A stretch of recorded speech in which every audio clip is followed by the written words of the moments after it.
Ang ating pong topic para sa hapon na ito mga kapatid ay Mangalawang Liham o Sulat ni Apostol Pablo po, Kapitulo 8 po. Ayan, verse 1 to 24. Gagamitin po nating version mga kapatid. Ito first time po natin gagamitin mga kapatid. Ang Biblia 2001. Ayan, physical Bible po kasi yun.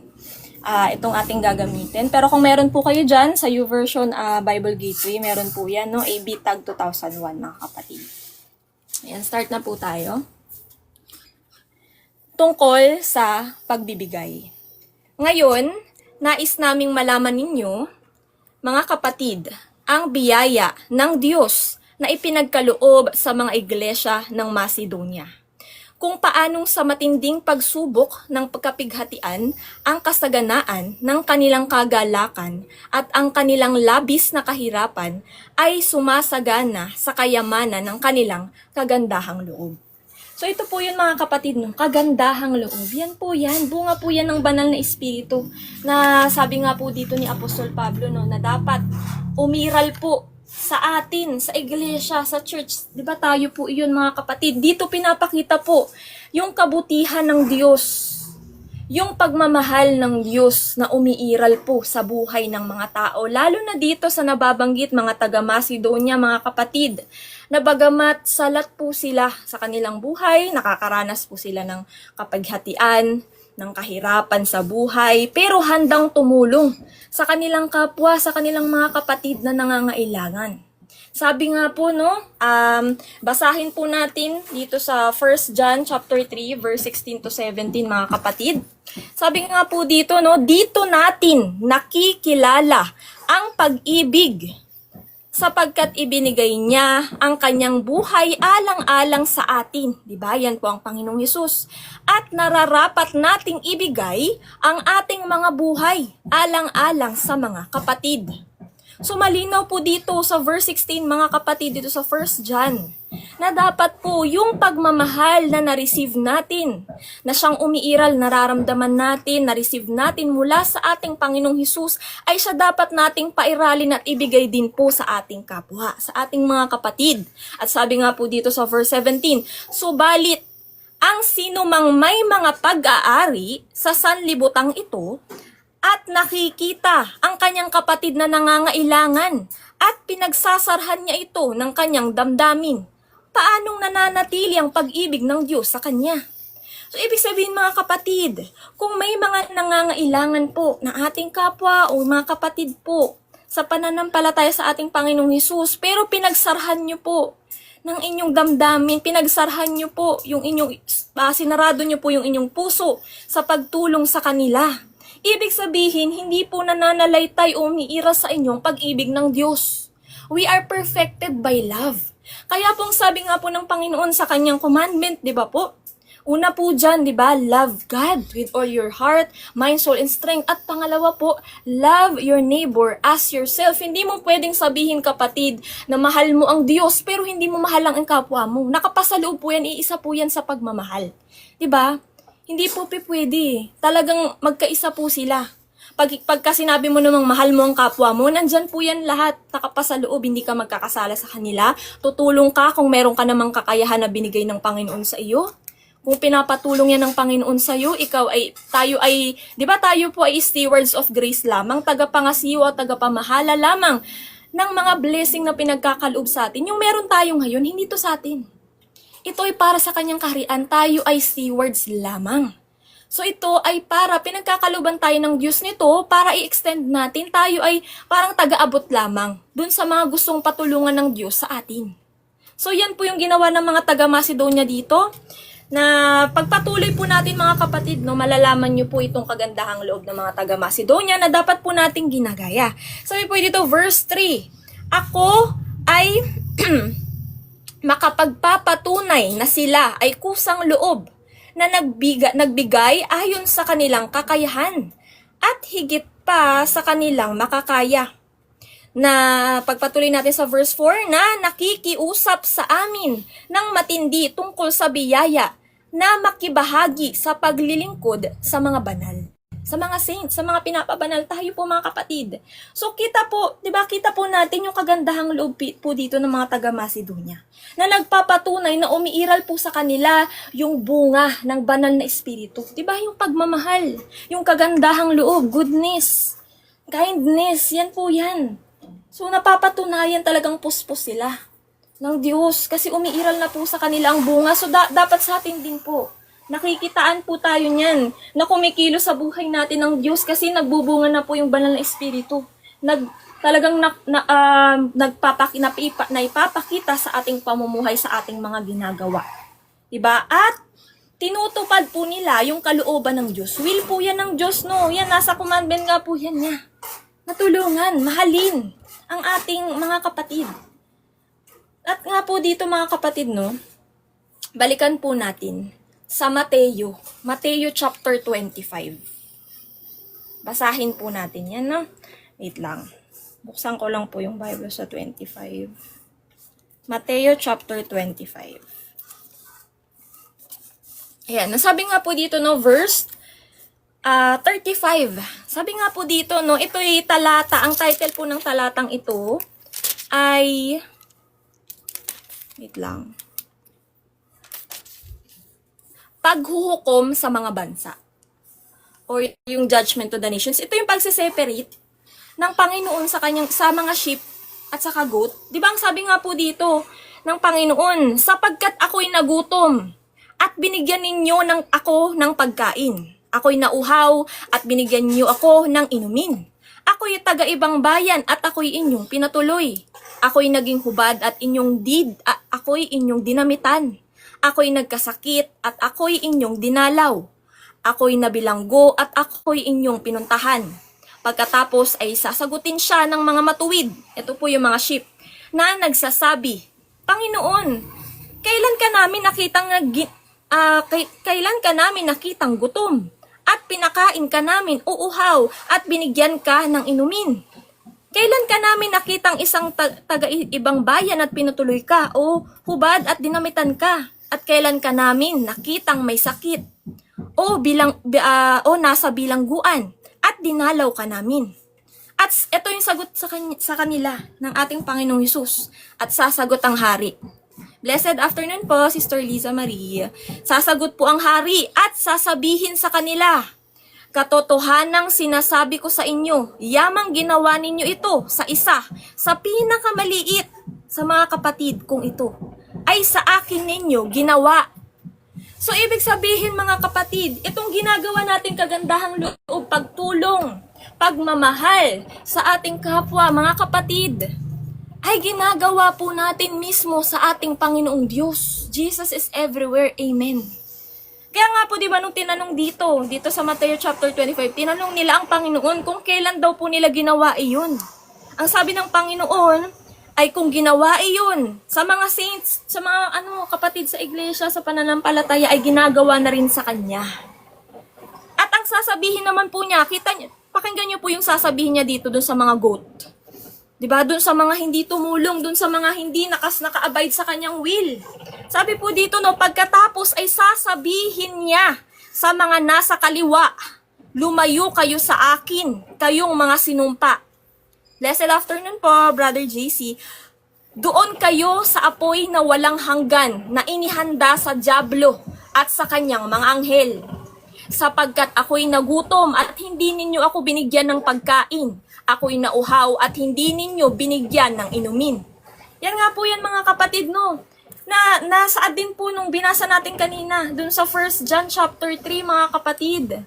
Na talagang ang pagmamahal ng Diyos ay dapat umiiral po sa atin. Pag sinabi nating mahal natin ng Diyos, ibig sabihin mahal din po natin ang ating kapwa.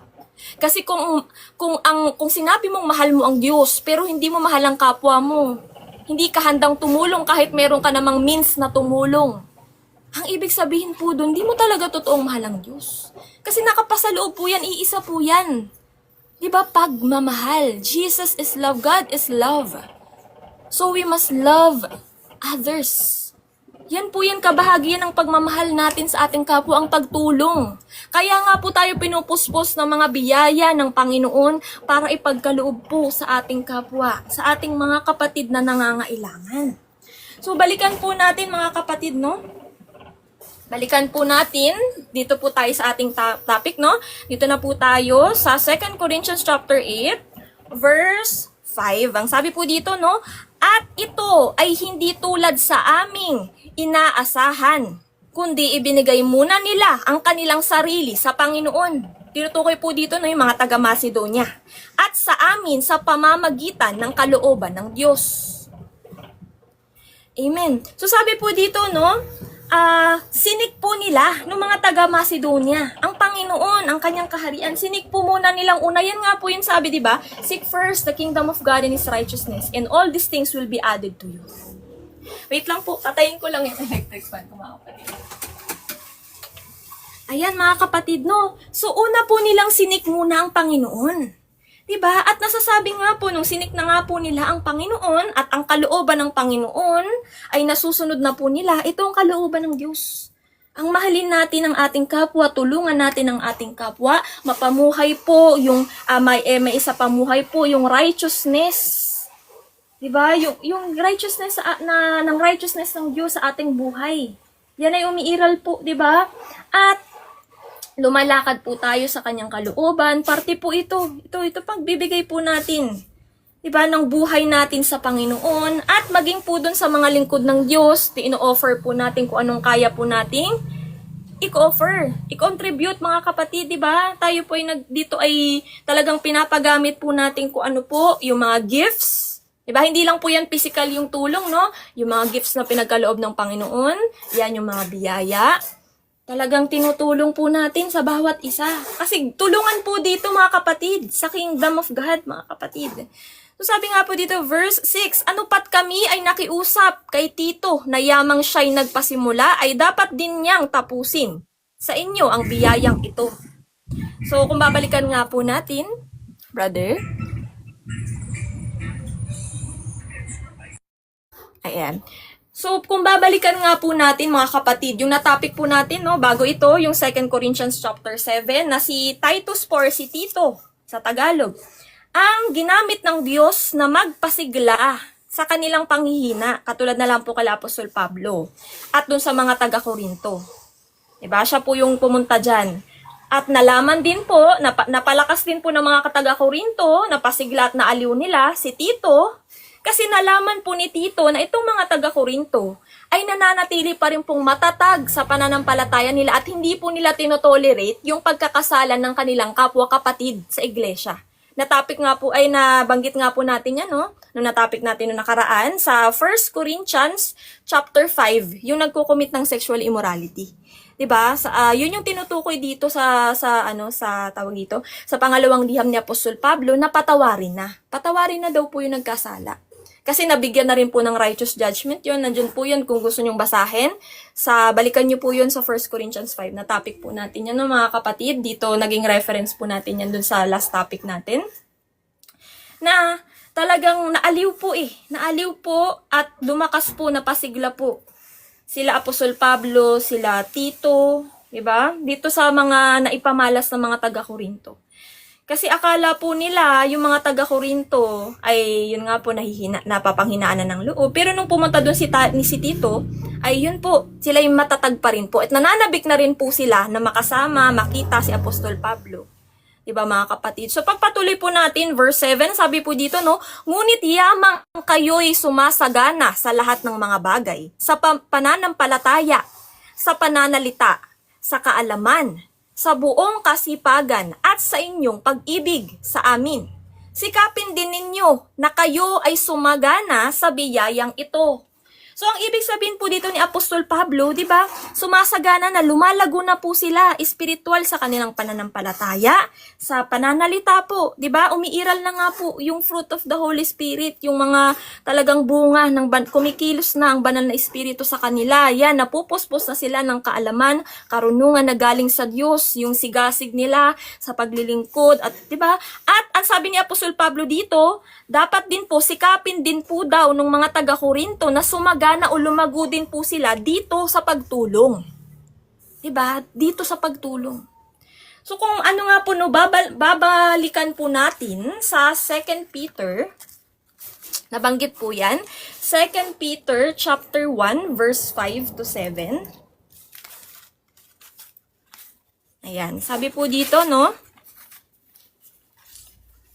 Sabi po dito, at dahil dito, gawin ninyo ang lahat ng inyong makakaya na tustusan ang inyong pananampalataya. Samahan daw po yung pananampalataya ng kabutihan. Ang kabutihan naman, samahan nyo ng kaalaman. Ang kalamaan, kasamahan din daw po ng pagpipigil or self-control. Ang pagpipigil ng pagtitiis, samahan daw po ng pagtitiis, no? Or patience. Ang patience, samahan daw po, or pagtitiis, samahan ng pagiging makadiyos or godliness. At ang pagiging makadiyos, samahan daw po ng pagmamahal sa kapatid or brotherly affection. So ito po yun. Kasi kung meron, umiiral nga po sa inyo yung mga unang nabanggit, tapos wala po kayo nito, hindi po kumpleto. Hindi po kayo tunay na sumasagana at lumalago espiritual at sa pananampalataya at pagmamahal ng ating Panginoong Diyos. So, sabi di po dito sa last, at ang pagmamahal sa kapatid ng pag-ibig. So, ibig sabihin daw po, samahan daw po iyon, yung pananampalataya, yung mga nabanggit nitong mga ito, ng mga katangian na ito, para lubos po na sumagana at maging fruitful po tayo. Kasi kung ginawa mo na nga po ito, no, na talagang dinagdagan mo ang pananampalataya mo ng mga katangian na ito, imposible daw po na hindi ka maging fruitful para sa iglesia or para sa kingdom ng Panginoon. Yan po yan, mga kapatid. So kasama po talaga itong pagtulong sa ating mga kapatid sa mga nangangailangan po. Sabi po dito, no, verse 8, sinabi ko ito hindi bilang isang utos, ngunit aking sinusubok ang pagiging tunay ng inyong pag-ibig kapag inihambing sa kasigasigan ng iba. So dito po, no, parang tinetest po dito yung kanilang pagmamahal. Kung ito ba ay talaga ay genuine o totoo. Diba? Kung hindi po ito ay sa salita lamang, mga kapatid. Nasabi din po yan dito sa 1 John chapter 3 yung nabasa natin, patuloy lang natin sa sa verse 18. Sabi nga po, no, mga munting anak, huwag tayong umibig sa salita, ni sa dila, kundi sa gawa at sa katotohanan. Ibig sabihin po, ang pagmamahal, hindi lang sa bibig, hindi lang sa salita, kundi nakikita po sa gawa.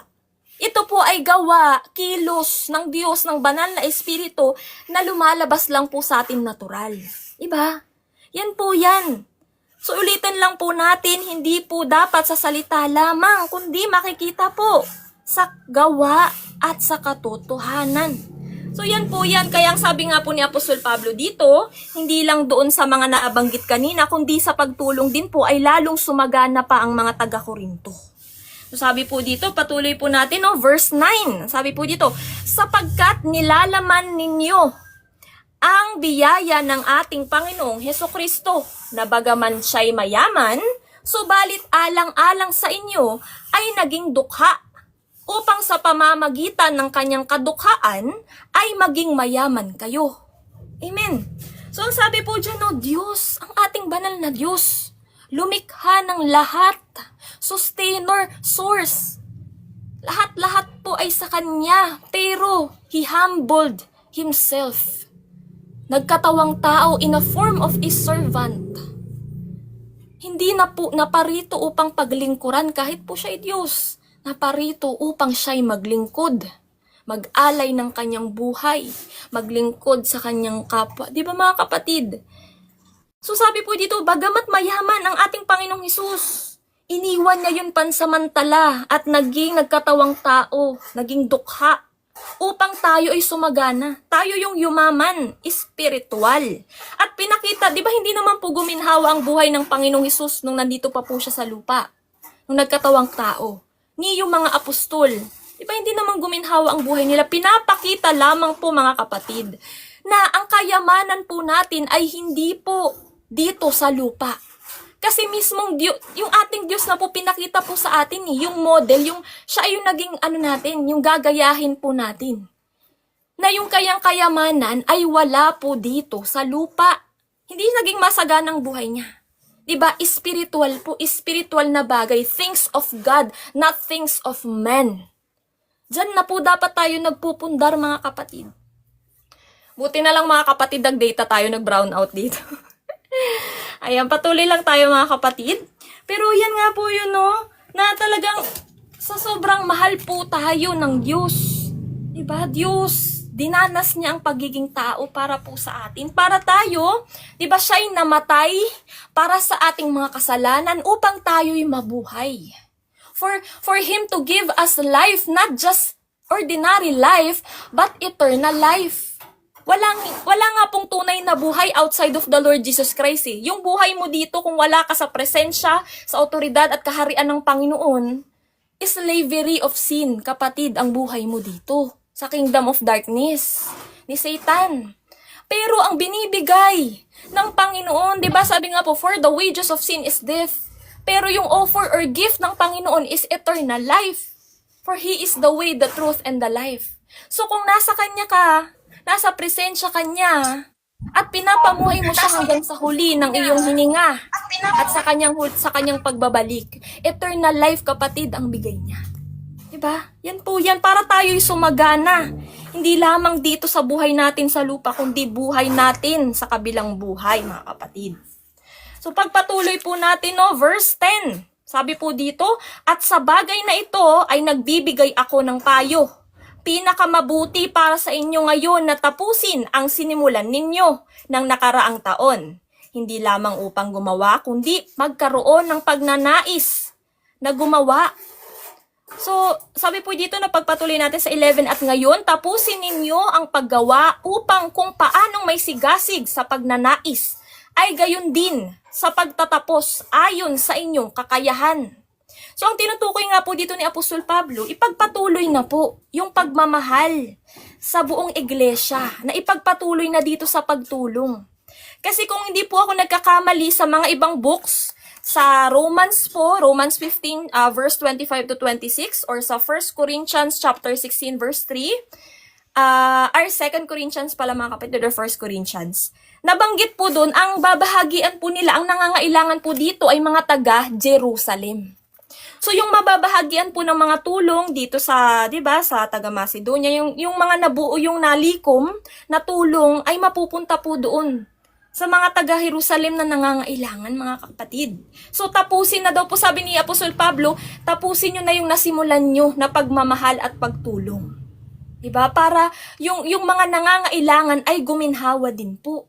Diba? Sa pamamagitan ng tulong na nalikom mula sa buong iglesia. Diba? So dito nga din po ay talagang inaasahan niya din po ni Apostol Pablo dito sa kanyang pangalawang liham sa mga taga-Korinto na sila din po ay magbabahagi ng pagmamahal o tulong. Diba? Dun sa mga taga-Jerusalem na nangangailangan. So sabi po dito, pagpatuloy natin, verse 12, sapagkat kung mayroong pagnanais, tinatanggap ang kaloob ayon sa tinataglay at hindi ayon sa hindi tinataglay.